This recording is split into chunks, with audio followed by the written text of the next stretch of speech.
Bonjour à tous, alors aujourd'hui on va faire un test sur la mug press de chez Cricut avec une tasse de l'Invisible Ink et on va créer un joli design.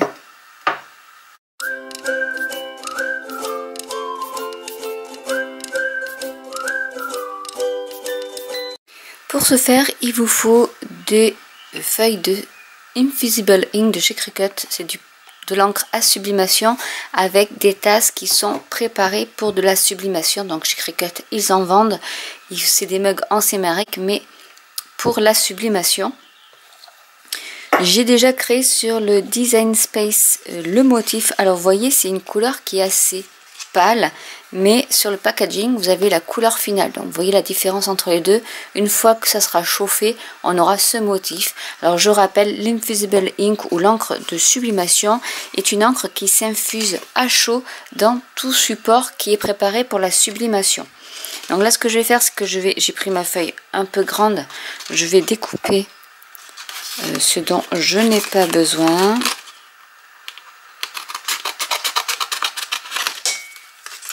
Pour m'en servir pour par exemple faire les sous-tasses. Donc celui-là je vais le ranger parce que vous avez, alors dans un rouleau vous avez, là il y a deux feuilles, une bleue et une façon tropicale. Vous avez du papier sulfurisé et vous avez aussi une petite lingette comme ceci pour nettoyer vos surfaces à sublimer. Après il faut bien remettre tout dans le packaging qui est noir et dans la boîte parce que ça craint l'humidité, la chaleur, le soleil, enfin ça craint un peu tout, c'est un peu fragile. Alors je vais faire ça, je vais juste un peu nettoyer mon dessin, mon mug, parce que je vois qu'il y a des traces, parce qu'après ça va laisser les traces sur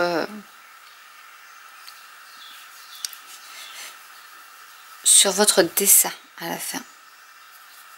Et là c'est mes traces de doigts qu'on voit.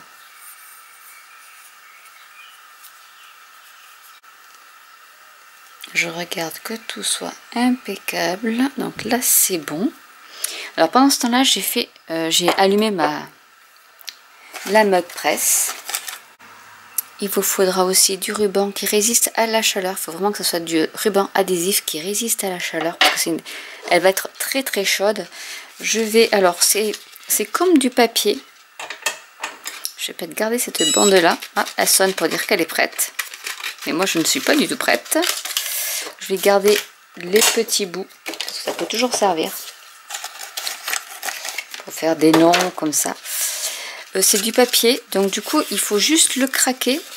Il n'y a pas à écheniller comme pour tout ce qui est vinyle ou autre. Alors là ce que je vais faire, c'est que je vais couper le surplus avec les ciseaux. Donc une autre chose, c'est qu'il faut vraiment avoir une pièce qui est aérée parce que ça fait quand même échapper des substances chimiques. Donc moi j'ai ma fenêtre qui est ouverte. Donc, je vais enlever le surplus.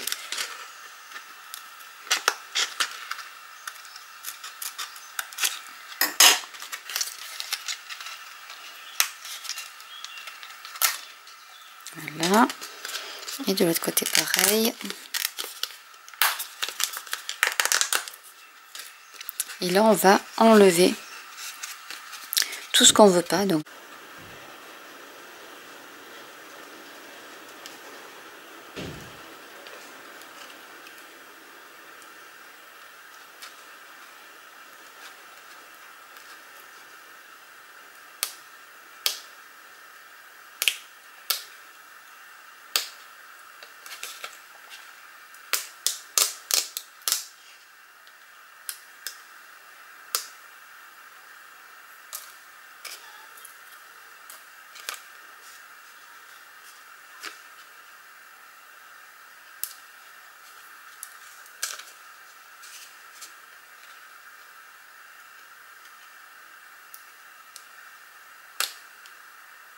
vous pouvez garder le négatif comme le positif. Vous pouvez jouer sur les deux enlever le plus gros ou le plus petit.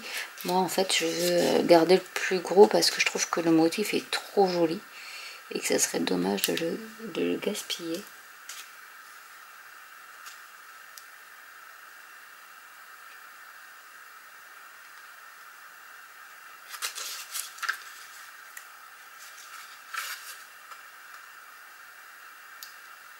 Donc là c'est quand même assez minutieux parce que c'est des petits morceaux.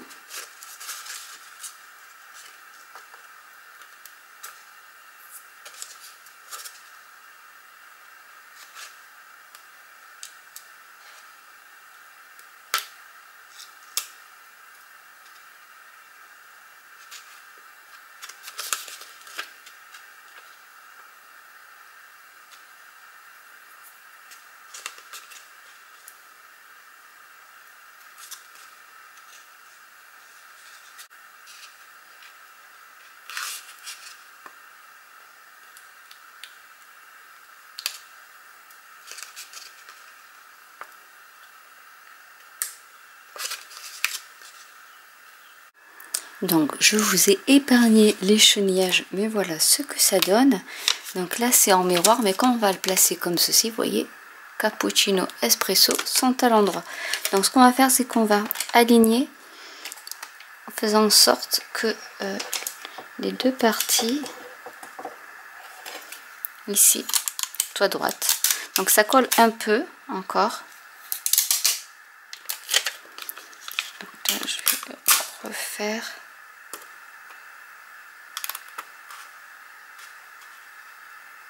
Pour bien aligner les bords.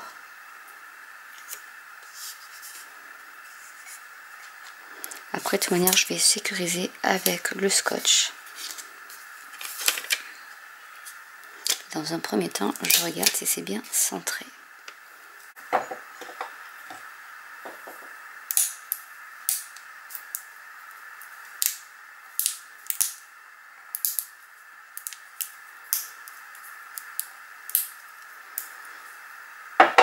On va mettre du ruban adhésif résistant à la chaleur. Je vais mettre un peu partout, notamment par ici, parce que du coup, je me rends compte que les bords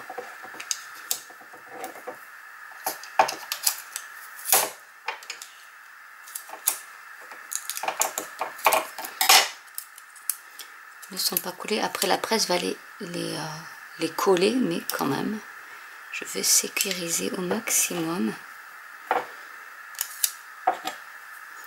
Ici aussi, je vais en mettre.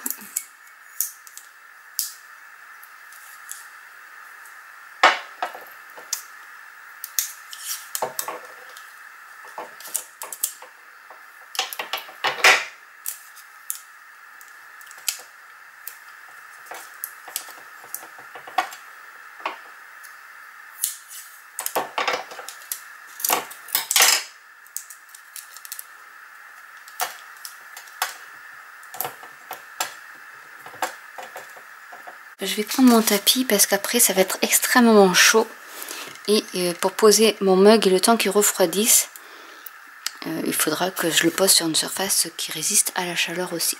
Donc je vais mettre mon mug comme ceci en faisant en sorte que mes confettis soient bien pris. Donc je vais incliner par ici. Ah, vous voyez pas. Hop, voilà, j'incline un peu la anse vers la gauche et je ferme avec le clapet. Et là, elle va faire son petit job. Je vais la mettre comme ça, avec les pointillés. Une fois que c'est arrivé au 5e pointillé, ça voudra dire que la tasse est prête.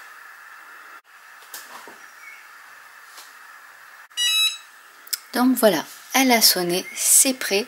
Il ne me reste plus qu'à délicatement relever le plateau, enfin le petit couvercle. Alors je vais la mettre comme ceci pour pouvoir y mettre mon tapis. Et prendre juste l'anse et attendre qu'elle refroidisse. On va maintenant enlever le scotch.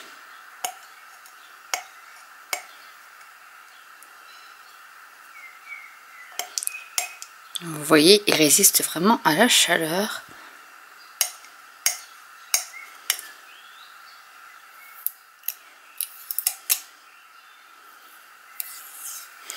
Alors je l'ai laissé à l'air libre pendant facilement 10 minutes et elle est encore tiède, hein, donc c'est pour vous dire que c'est très très chaud et qu'il faut laisser vraiment le temps à ce que ça refroidisse avant d'enlever. Alors la petite particularité de l'Invisible Ink, c'est que vous avez cette particule en plastique qui protège le silicone qui est dans votre mug presse.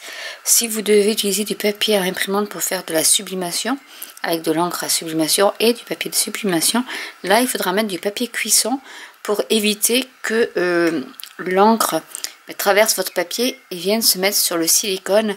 Et une fois qu'il est sur le silicone, vous pourrez votre machine sera fichue parce qu'à chaque fois que vous ferez une impression dans votre mug presse, vous aurez l'ancien motif qui réapparaîtra sur le nouveau. Ça part pas comme ça. Bon, là, je vais enlever carrément, hop, comme ceci, et on va découvrir.